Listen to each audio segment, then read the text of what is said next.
During dinner, my daughter-in-law shouted, "Pretend you like the SHREW, the inheritance is coming." I simply adjusted my dress and smiled.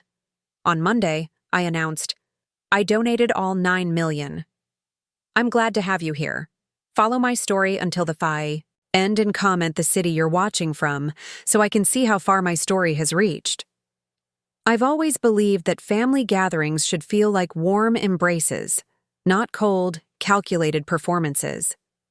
But that Sunday dinner changed everything I thought I knew about my family, about the people I had loved unconditionally for decades. The evening had started pleasantly enough. My son Michael had suggested we all gather at his home for a special dinner. "Just because," he'd said over the phone, his voice carrying that rehearsed cheerfulness I'd grown accustomed to but chose to ignore. At 55, I'd learned to cherish these invitations, however infrequent they had become. I'd spent the afternoon preparing my famous apple pie, Michael's favorite since childhood. As I pulled into their driveway, I noticed Kiara's luxury SUV parked prominently in front, while my modest sedan would be relegated to the street. A small detail, perhaps, but one that seemed to perfectly symbolize my place in their lives. "Mom, you're here." Michael greeted me with a quick peck on the cheek, taking the pie from my hands before I'd barely crossed the threshold. "Kiara's just finishing up in the kitchen." Their home always felt like a showroom to me, immaculate, expensive, and somehow devoid of warmth despite all the designer furnishings. Photos of Kiara and Michael dominated the walls, with only a single small frame holding a picture of me with my grandchildren, tucked away on a side table where guests were unlikely to notice. Grandma. My grandchildren, Emma and Liam, came running, their genuine excitement a balm to my soul. I knelt down, my knees protesting, and embraced them tightly. "I've missed you two so much," I whispered, breathing in their scent, memorizing the feeling of their small arms around my neck. It had been nearly a month since I'd been allowed to see them, despite living just 20 minutes away. "Kids, don't wrinkle Grandma's dress." Kiara's voice cut through our moment as she emerged from the kitchen, wearing an outfit that probably cost more than my monthly pension. She didn't hug me or even smile, just nodded in my direction. "Dinner's almost ready." The evening progressed with the usual tension disguised as polite conversation. Kiara dominated the discussion, talking about their recent vacation to the Maldives, the private school they were considering for Emma, and the country club membership they'd finally secured. Michael occasionally glanced at me with what I interpreted as apologetic eyes, but he never steered the conversation toward anything that might include me. I was just finishing my meal when I excused myself to use the restroom. The downstairs bathroom was being renovated, another of Kiara's projects, so I headed upstairs. As I approached the landing, I heard their voices drifting from the kitchen. "I don't see why we have to do this every month," Kiara was saying, her voice sharp with irritation. "She barely notices the effort anyway." "She's my mother, Kiara," Michael replied, though his defense sounded weak, practiced. "Fingjaque gosta." "Da Megara," Kiara hissed. "A herança vem aí." She didn't realize I understood Portuguese, a language I'd learned years ago for a job I once loved. "Just pretend you like the old SHREW. The inheritance is coming soon enough." My hand flew to my chest as if to physically hold my heart together. I stood frozen, my breath caught painfully in my throat. "Keep your voice down," Michael whispered urgently. But he didn't contradict her. He didn't defend me. His silence was a confirmation that cut deeper than Kiara's words ever could. Somehow, I managed to compose myself before returning downstairs. I smoothed my dress, a simple blue one I'd worn specifically because Kiara had once complimented it, and fixed a smile on my face that felt like it might crack my skin. "That was a lovely meal," I said as I rejoined them, my voice steady despite the earthquake happening inside me. "But I should probably head home. I'm feeling a bit tired." "Already?" Michael asked, though I could see the relief in his eyes. We Haven't even had your pie yet. You can enjoy it tomorrow, I said, gathering my purse. I've been fighting a headache all day. Kiara barely looked up from her phone.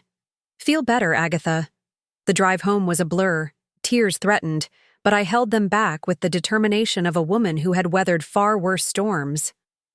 By the time I pulled into my driveway, a strange calm had settled over me. Inside my modest but comfortable home, a home I'd paid for with decades of hard work, I sat in my favorite chair and finally allowed reality to wash over me. My son and his wife were waiting for me to die so they could inherit my money. The monthly dinners, the occasional phone calls, the measured politeness, it was all a performance with a price tag attached. $9 million. That's what my financial advisor had recently confirmed my estate was worth, thanks to some smart investments and the sale of my late husband's business. $9 million that apparently meant more to my son than the woman who had given him life, who had held him through fevers and heartbreaks, who had worked 60-hour weeks to put him through college. As the first tear finally fell, I reached for my phone and pulled up my calendar.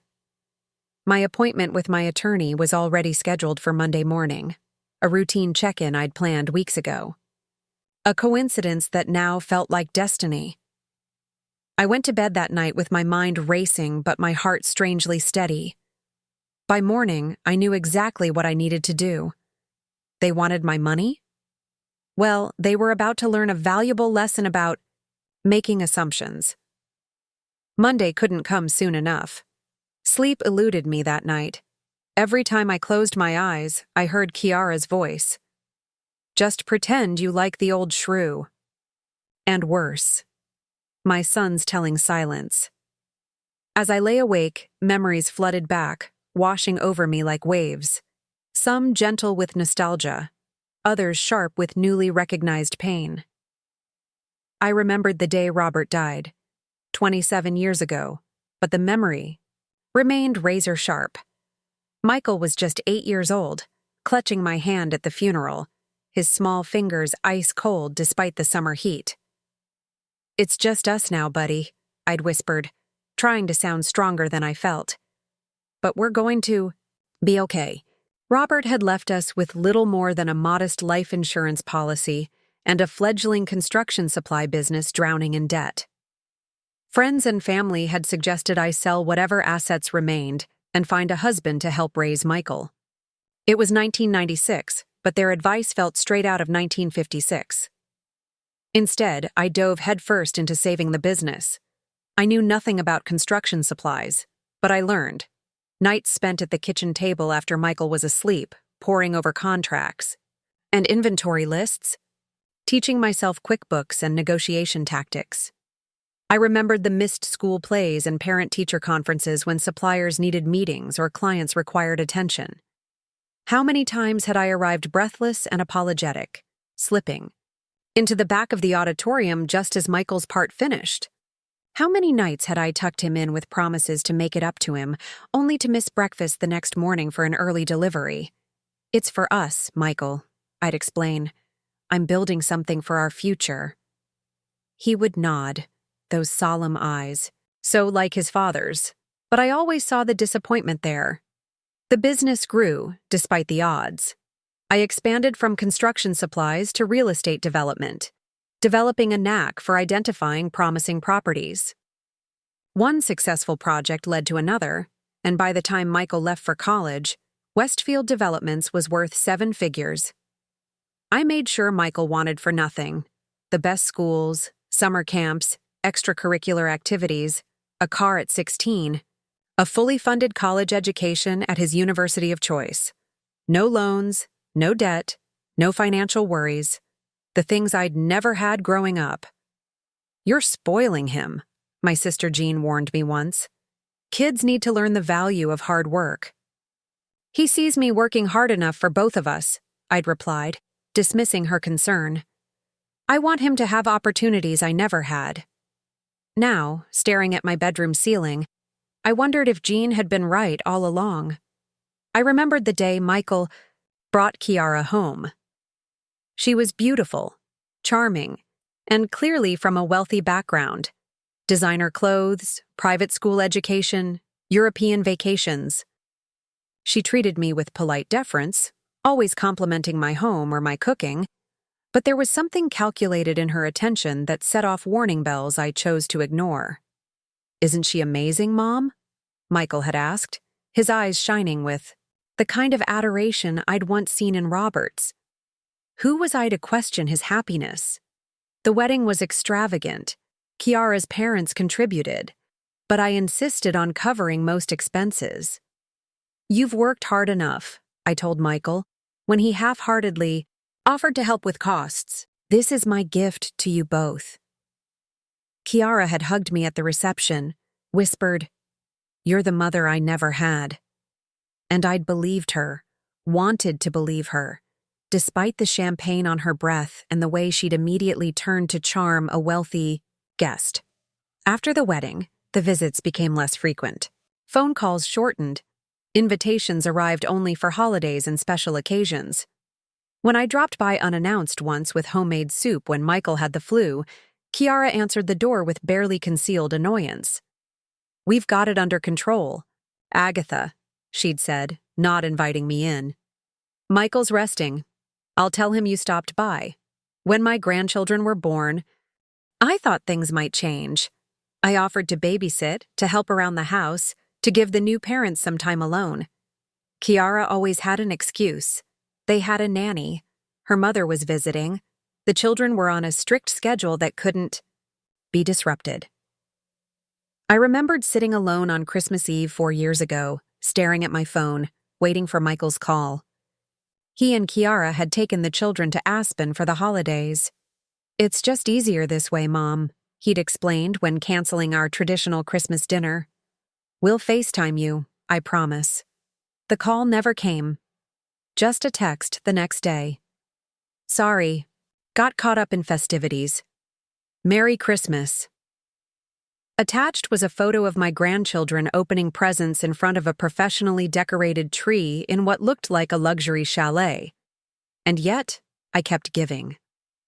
A generous check for their 10th anniversary. Down payment assistance when they wanted to upgrade to a larger home. Private school tuition for Emma, presented as a grandmother's gift, though I suspected Kiara simply didn't want to spend their own money. I got out of bed and walked to my home office, turning on the small lamp that cast a warm glow over the mahogany desk Robert and I had purchased when we were first married, one of the few pieces of our life together I'd managed to keep. From the bottom drawer, I retrieved a leather portfolio containing financial documents. $9 million.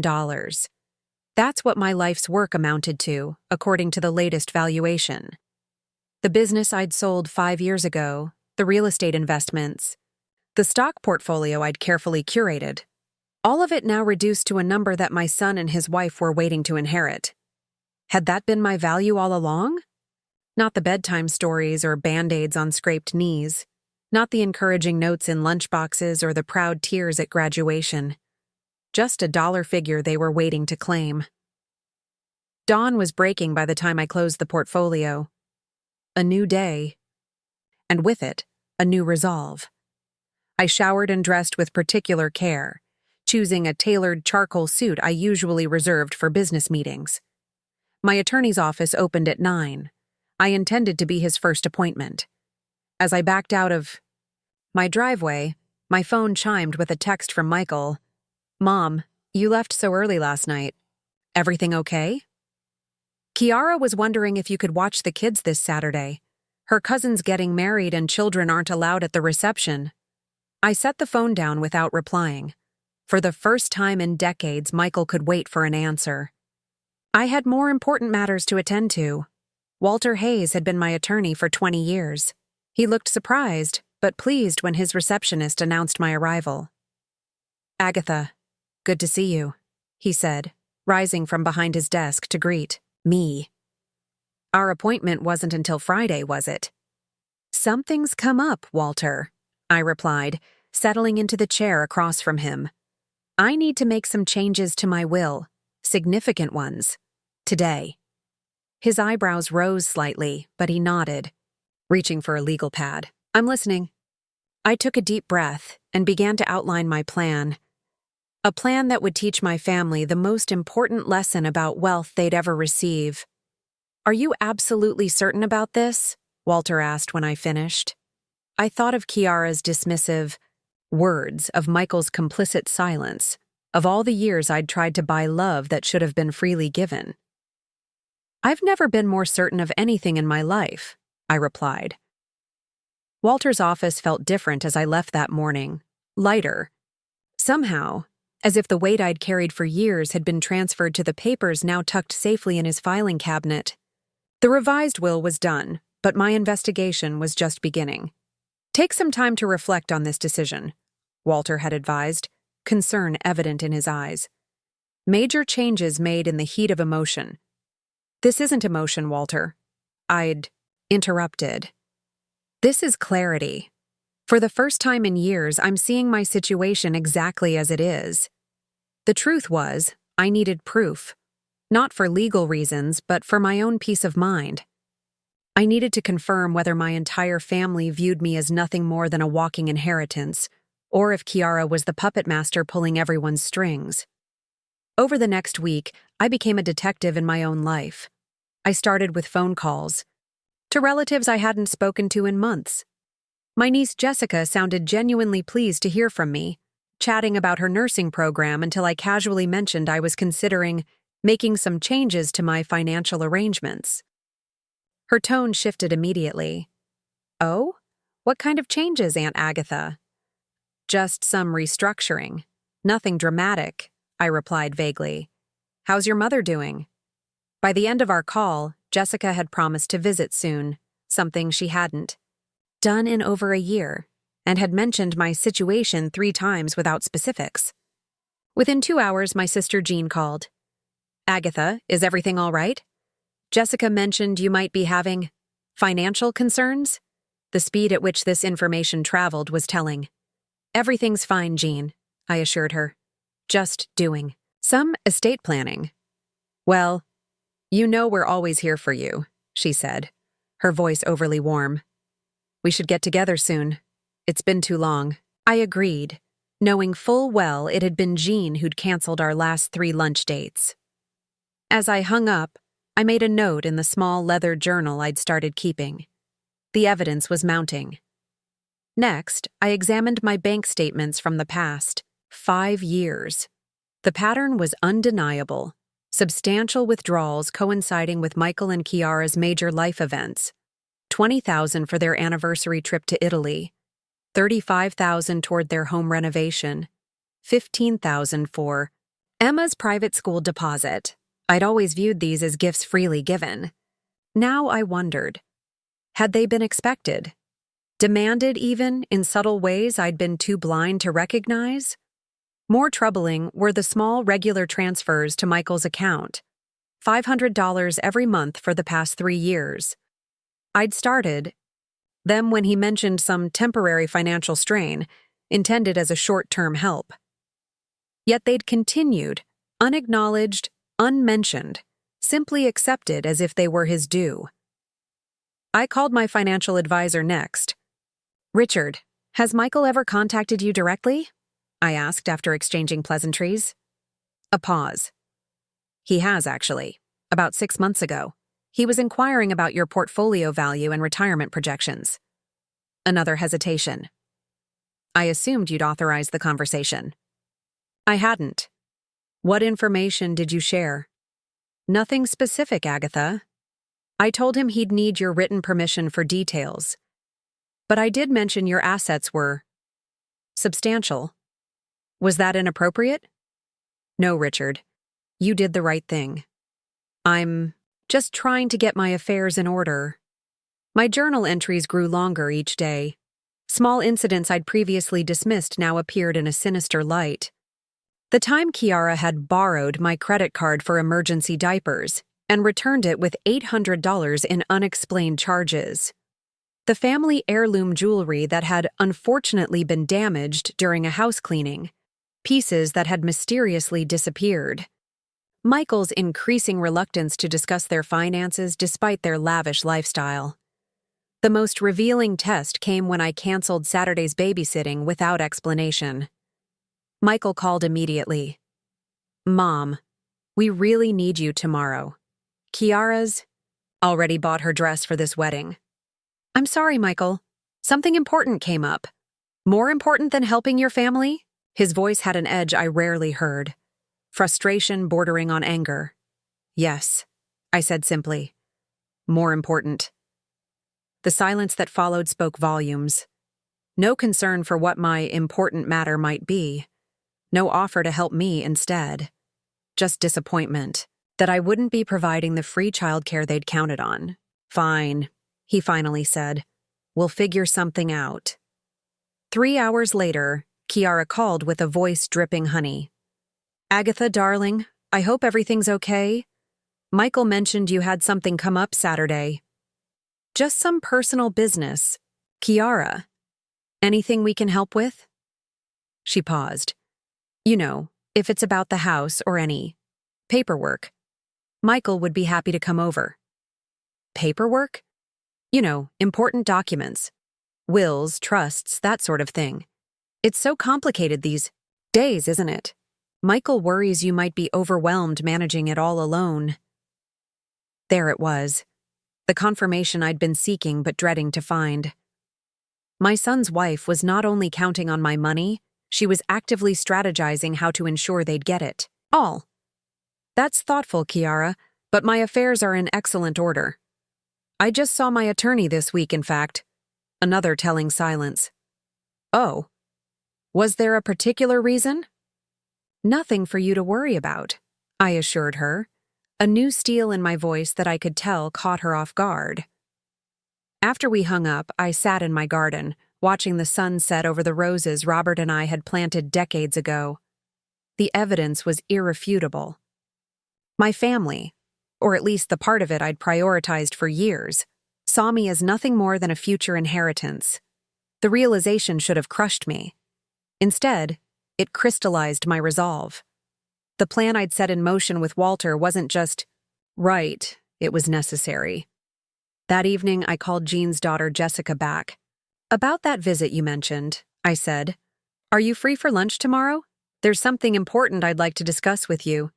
Jessica sounded surprised, but agreed readily. I hadn't seen her in nearly a year, but I remembered she had always been direct and honest. Sometimes painfully so. Tomorrow would determine if there was anyone in my family worth keeping close. As I prepared for bed that night, my phone chimed with a text from Michael. "Found a sitter for tomorrow. Hope everything's okay with you. Should we be worried?"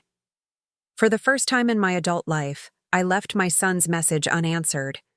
The time for pretense was over. In 1 week, I would gather them all together and reveal my decision, a decision that would change our family dynamics forever. I slept soundly that night, more at peace than I had been in years. The truth, however painful, was infinitely preferable to the beautiful lies I'd been telling myself for so long. Lunch with Jessica proved surprisingly emotional. We met at a small cafe near her nursing school, and for the first time in years, I didn't feel like I was performing some prescribed role of generous aunt. She arrived breathless, her scrubs barely concealed under a light jacket, apologizing for not having time to change after her clinical rotation. "You look perfect," I assured her, meaning it. There was something refreshing about her disheveled authenticity. Our conversation started with casual catch-up, but when the food arrived, I steered us toward more substantial matters. "Jessica, why did you really call me back so quickly after our last conversation?" She paused, fork midway to her mouth, then set it down with a sigh. "Honestly, Mom made it sound like you might be having money problems.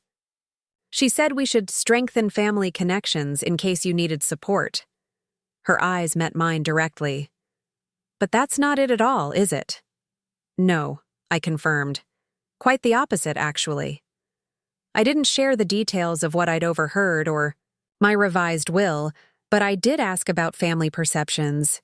Jessica didn't hold back. "Everyone knows you've done well, Aunt Agatha. And I'm sorry to say it, but some people talk as if your money is already spent.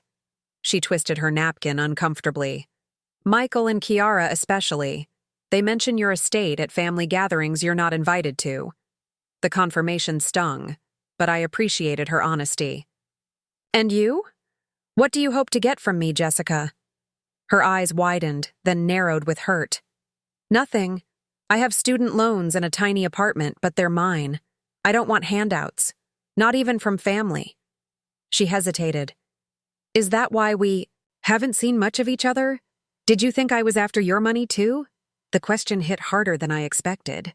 Had I been so focused on Michael and his family that I'd unfairly pushed others away, assuming similar motives? I think I've been blind in many ways, I admitted. But I'm seeing clearly now. By the end of lunch, I'd invited Jessica to the family gathering I was planning for the following weekend. Just be prepared, I warned her. It might get uncomfortable. Family gatherings usually are, she replied with a wry smile. But I'll be there. The next phase of my plan required more courage. I called Michael that evening and invited myself to dinner at their house, a reversal of our usual arrangement that clearly caught him off guard. Tomorrow? Let me check with Kiara. I'm not asking Michael, I said firmly. I'm telling you I'm coming for dinner at 6:30. I've been cooking for you for decades. I think you can manage one meal. His stammered acceptance told me everything. I needed to know about the shifting power dynamics between us. When I arrived the next evening, the house was in obvious disarray. Kiara greeted me with a fixed smile, her hair perfectly styled but strain evident around her eyes. Agatha, what a surprise to have you join us. Is it? I asked, removing my coat and handing her the bottle of wine I'd brought. I thought family dinners were meant to be a regular occurrence. The children's genuine delight at seeing me twice in 1 week was the only bright spot in an otherwise tense evening. Kiara had ordered takeout, not even attempting to cook, while Michael seemed perpetually on edge, watching my every reaction as if I might explode at any moment. Halfway through dinner, I placed my fork down deliberately. I've made a significant decision that affects the family, I announced. I'd like everyone to come to my house this Saturday at noon. There's something important I need to share. Kiara's smile froze. What kind of decision? One that's been a long time coming, I replied calmly. I expect everyone to be there. You, Michael, the children, Jean and her family. I've already spoken with Jessica. Mom, if this is about your will or anything like that, Michael began, confirming every suspicion I'd had. This is about family, I interrupted, and what that word truly means. The rest of dinner passed in uncomfortable conversation, punctuated by long silences. As I prepared to leave, Kiara pulled me aside with forced intimacy. Agatha, you know we love having you here, but these surprises are a bit disruptive. Is everything okay with you? Mentally, I mean. Women your age sometimes struggle with emotional stability. The condescension was breathtaking. I've never been more stable, Kiara, I replied. But thank you for your concern. The days leading up to Saturday's gathering were surprisingly peaceful. I spent them putting my affairs in order. Not in the euphemistic sense, but literally organizing my life and home. I cleaned closets, sorted photographs, and prepared the formal dining room I rarely used. Walter called mid-week to confirm the paperwork was finalized. The documents will be delivered Friday, he assured me. Are you still certain about this, Agatha? Absolutely, I told him, more certain with each passing day. By Saturday morning, everything was ready. I'd prepared a simple lunch, nothing elaborate, just sandwiches and salad. This wasn't a celebration, after all, but a reckoning. Jean's family arrived first, her husband Tom, Jessica, and her son Brian with his wife. They seemed nervous but genuinely pleased to be invited. Michael, Kiara, and the children arrived precisely. At noon, Kiara wearing what I recognized as her important meetings outfit, complete with the pearl necklace I'd given her for her 30th birthday. Once everyone was seated in the living room, I remained standing, acutely aware of the weight of the moment. "Thank you all for coming," I began. "I've recently had cause to reflect on what family truly means and what my legacy should be." The room grew silent. I could practically hear the calculations running through Kiara's mind. For years, I've worked to build financial security.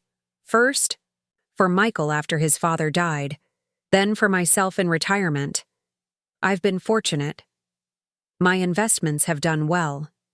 I paused, looking directly at Kiara.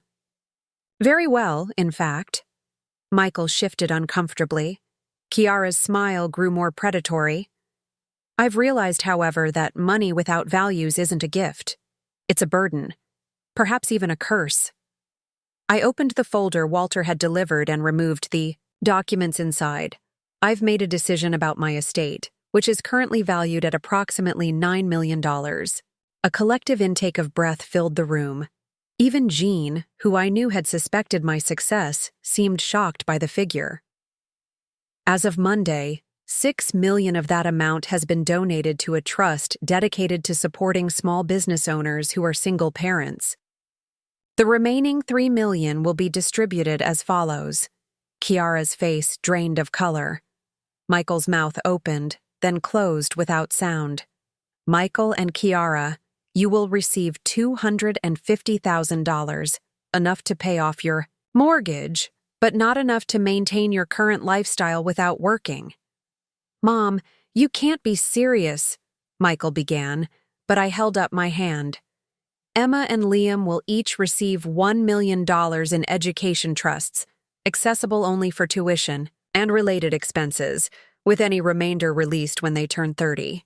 Kiara stood up abruptly. "This is outrageous. You can't just—" "I can, and I have," I said calmly. "The remaining funds will be distributed among other family members who have demonstrated that they value relationships over resources." I looked at Jessica, whose eyes were wide with shock, then back to my son and his wife. "You've made it clear what matters most to you," I continued. "And it isn't me." Michael's face had turned an alarming shade of red. "Is this because Kiara called you a name? She was just joking." The room fell silent again as everyone processed this revelation. "This isn't about a name, Michael. This is about the silence that followed it. Your silence." I set the papers down on the coffee table. "The donations have already been processed. The decision is final." Kiara grabbed her purse, her movements jerky, with rage. "Come on, Michael, we're leaving." But Michael didn't move. For the first time in years, he was looking at me, really looking at me, with something beyond expectation or obligation in his eyes. "What have we done?" he whispered. The silence that followed Michael's question hung heavy in the room. Kiara stood by the doorway, her face contorted with fury, while the rest of the family remained frozen in their seats, witnesses to the implosion of carefully constructed facades. "What have we done?" Michael repeated, his voice stronger this time. "Mom, you can't be serious about this." "I've never been more serious about anything in my life," I replied, my voice steady despite the emotions swirling inside me. Kiara marched back across the room, her designer heels clicking aggressively against my hardwood floors. "This is elder abuse," she declared, pointing a manicured finger at me. "You're clearly not in your right mind. We'll contest this." Jessica stood up then, surprising everyone. "Aunt Agatha seems perfectly lucid to me," she said quietly. "Maybe, instead of threatening her, you should consider why she felt the need to do this." Kiara rounded on her. "Stay out of this. You're just happy because you're getting a piece of what should have been ours." "I didn't even know there was money involved. Until 5 minutes ago," Jessica shot back. "Some of us actually care about Aunt Agatha as a person." Jean cleared her throat. "Perhaps we should all calm down and—" "No," I interrupted. No more calming down. No more pretending. This family has swept too much under the rug for too long. I turned to Michael, who looked as though he'd aged 10 years in the past 10 minutes. I heard what Kiara said about me at dinner last week. I heard her call me a Megara and talk about waiting for my inheritance. And I heard your silence, Michael. Gasps and murmurs rippled through the room. Emma, who at 9 was old enough to understand the tension, if not its cause, pressed herself against the sofa cushions as if trying to disappear. It wasn't like that, Michael stammered. Kiara was just frustrated. We didn't mean... Don't lie to me, I said sharply. Not anymore. I've spent the past week looking back at our relationship over the years. The monthly checks you never acknowledged, the gifts that became expectations. The way I was gradually excluded from your lives except when you needed something. That's not fair, Kiara interjected. We include you in everything important. When was the last time you invited me over without asking for money or childcare? I challenged. Her mouth opened, then closed without an answer. The truth is, I continued, looking around the room at all of them. I enabled this. I thought I could buy my way into your lives. I thought if I just gave enough, money, time, support, I'd be valued. But that's not how family is supposed to work. Michael's eyes filled with tears. Whether from genuine remorse or the loss of his expected windfall, I couldn't tell. Mom, please, he said, stepping toward me. We can fix this. We love you. Do you? I asked simply. Or do you love what I can provide? Of course we love you, he insisted, glancing back at Kiara, who remained stonily silent. This is just a misunderstanding. Then explain it to me, I challenged. Explain why you checked on my estate value with my financial advisor without my knowledge. Explain why every time I've set a boundary this past week, declining to babysit, insisting on dinner at your house, you've reacted with anger rather than concern. He had no answer. Jean stood up, her expression troubled. Agatha, while I don't condone Kiara's behavior or Michael's complicity, don't you think this is an extreme reaction? They're still your family. Yes, they are, I agreed. Which is why I didn't leave them nothing. The children's education is secured. Their home can be too if they choose to use the money wisely. But I won't fund a lifestyle built on waiting for me to die. You self-righteous old... Kiara began. But Michael cut her off with a sharp gesture. Enough, Kiara. You're making it worse. He turned back to me, his expression shifting to something that might have been genuine remorse. Mom, I don't know what to say. I never meant for you to feel used. Intentions matter less than actions, Michael. For years, your actions have shown me exactly where I stand in your priorities. So that's it? Kiara demanded. You've made your decision, ruined our lives, and now we're just supposed to accept it? Your lives aren't ruined, I responded calmly. You're both healthy, educated adults with every advantage. If losing an inheritance you never earned ruins you, then I've failed as a mother in more ways than I realized. The room fell silent again. Tom, Jean's husband, who had remained quiet throughout the confrontation, finally spoke up.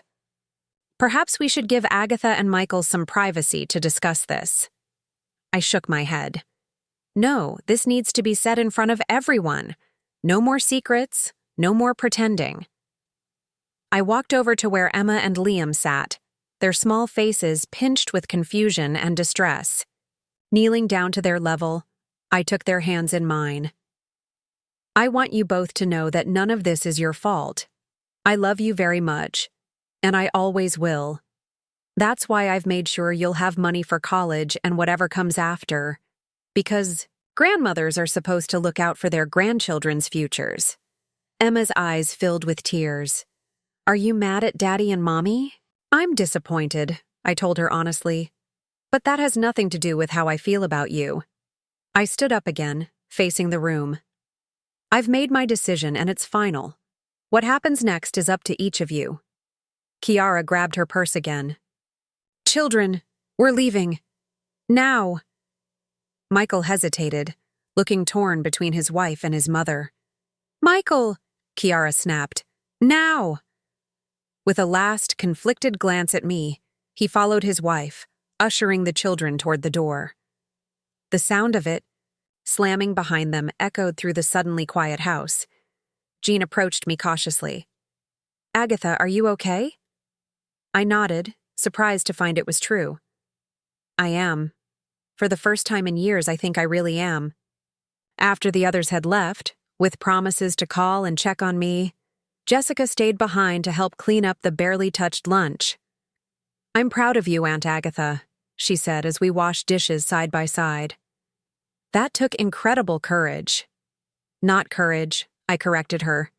Self-respect. Something I should have found years ago.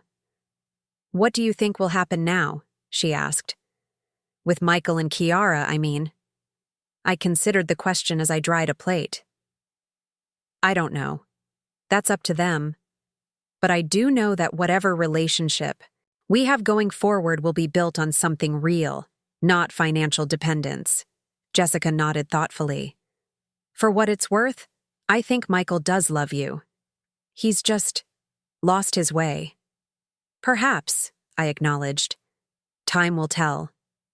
After Jessica left, I sat alone in my garden, watching the sunset paint the sky in shades of pink and gold. The confrontation had been painful, yes, but also strangely freeing. The weight I'd carried for so long, the desperate need to be valued, by people who saw me as a means to an end, had finally been set down. My phone buzzed with a text from Michael. We need to talk. Just you and me. I stared at the message for a long moment, then typed a simple reply. When you're ready to be honest, I'll be here. The future was uncertain, but for once, that didn't frighten me. I had spoken my truth. I had stood my ground. Whatever came next, I would face it with the dignity I had finally reclaimed for myself. 3 weeks passed before I heard from Michael again.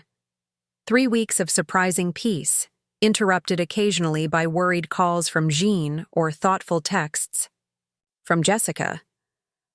3 weeks of rediscovering who I was beyond the role of the bank of mom. I planted a new rose garden, joined a book club at the local library, and even accepted a dinner invitation from Walter and his wife, my first purely social engagement in longer than I could remember. Life continued, simpler but somehow richer than before.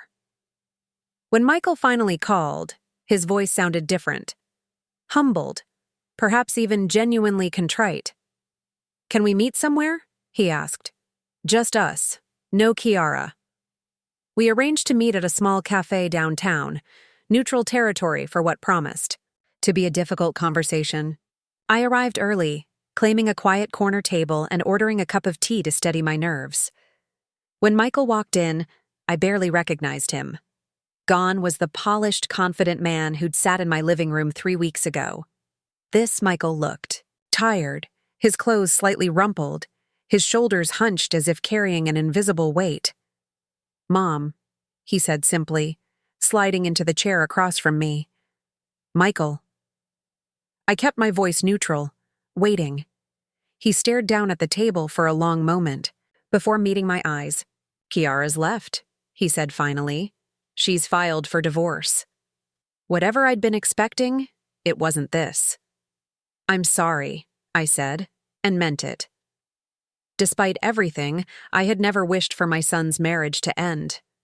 Don't be, he replied with a bitter laugh. It turns out when the money disappeared, so did her interest in being my wife. He ran a hand through his hair. She wanted me to contest the will, hire lawyers, declare you incompetent, whatever it took to get the inheritance back. When I refused, she said I was choosing you over her and the children. And the children? I asked, my heart tightening. We're working out custody. His voice cracked slightly. She's angry, but she won't keep them from me, or you.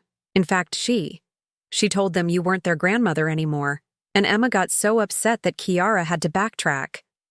I sipped my tea, processing this information. I never intended to cause this kind of upheaval in your life, Michael. Didn't you? He challenged, though without real heat. You knew exactly what you were doing when you changed your will. I knew I was establishing boundaries, I corrected. I knew I was refusing to be used anymore. The consequences of that were up to each of you. He nodded slowly.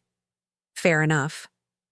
He hesitated, then added, I've been doing a lot of thinking these past weeks about the kind of son I've been, the kind of man I've become.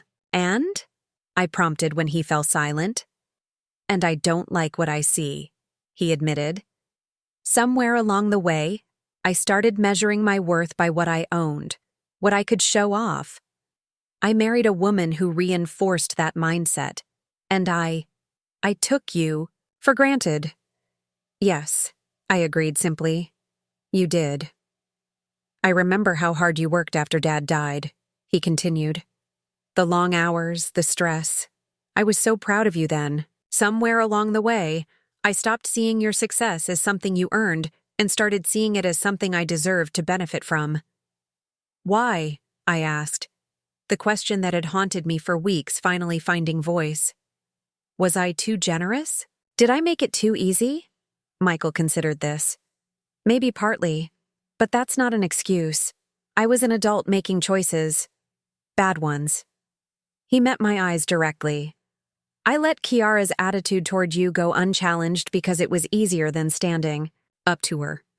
I accepted your financial help without gratitude because it was easier than living within my means. I allowed the distance between us to grow because addressing it would have meant confronting uncomfortable truths. His honesty was unexpected, and I had to admit, touching. I'm trying to do better now, he continued. I've moved into a smaller apartment. I'm looking at my spending, making changes. Emma asked why we couldn't live in our house anymore, and for the first time, I gave her an honest answer that we'd been living beyond our means, and it was time to be more responsible. How did she take it? A small smile touched his lips. Better than I expected. She asked if that meant we could get a dog now, since the old house had rules against pets. I found myself smiling too, recognizing the resilience of children. I don't expect forgiveness, Michael said after a moment, and I don't expect you to change your mind about the will. But I want you to know that I understand why you did what you did, and in a strange way, I'm grateful. Grateful? I echoed. Surprised? This wake-up call was long overdue. I hate that it took something so dramatic to make me see what I was becoming. But I'm glad it happened before it was too late to change. I studied my son's face, searching for signs of manipulation or insincerity, but found none. This wasn't the polished performance I'd grown accustomed to. This was raw, painful honesty. I've missed you, I admitted finally. Not the you that showed up for monthly dinners with an agenda, but the real you. The son who used to call just to tell me about his day. I've missed that too, he said quietly. I've missed a lot of things. We talked for nearly 2 hours, laying bare years of misunderstandings and unspoken resentments. It wasn't easy, and at times it was painfully uncomfortable, but it felt necessary, like lancing a wound to allow it to heal properly. When we finally parted, Michael hugged me tightly. Can I bring the kids to see you this weekend? He asked. No agenda, no expectations, just family time. I'd like that, I told him, meaning it. The following Saturday, Michael arrived with Emma and Liam, both clutching homemade cards. We spent the day baking cookies and playing board games, and for the first time in years, I felt like a grandmother rather than an ATM. As weeks turned into months, our new relationship slowly took root. It wasn't perfect. There were setbacks and difficult moments, times when old patterns threatened to resurface. But there was honesty now, and a mutual respect that had been missing before. Kiara remained distant, our only communication happening through Michael regarding the children. The divorce proceeded, and though I never asked for details, Jessica mentioned hearing that Kiara had started dating a wealthy real estate developer barely a month after the separation. 6 months after. What the family now referred to simply as the meeting, I invited everyone to my home for Thanksgiving.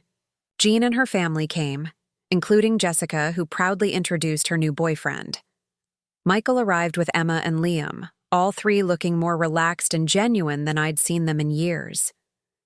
As we gathered around the table, I looked at the faces of my family. Imperfect, complicated, but real. The relationships were no longer transactional but built on something more meaningful.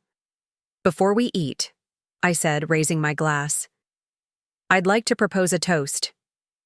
Everyone fell silent, glasses raised expectantly. To second chances, I said simply, and to the courage to demand better, from others and from ourselves. To second chances, they echoed. Later, as the evening wound down and guests began to leave, Michael lingered behind to help with cleanup. You know, he said as we worked side by side in the kitchen, I think this might have been the best Thanksgiving we've ever had. Because of the food? I teased. Because it was real, he replied seriously. No pretending, no hidden agendas. Just family being family.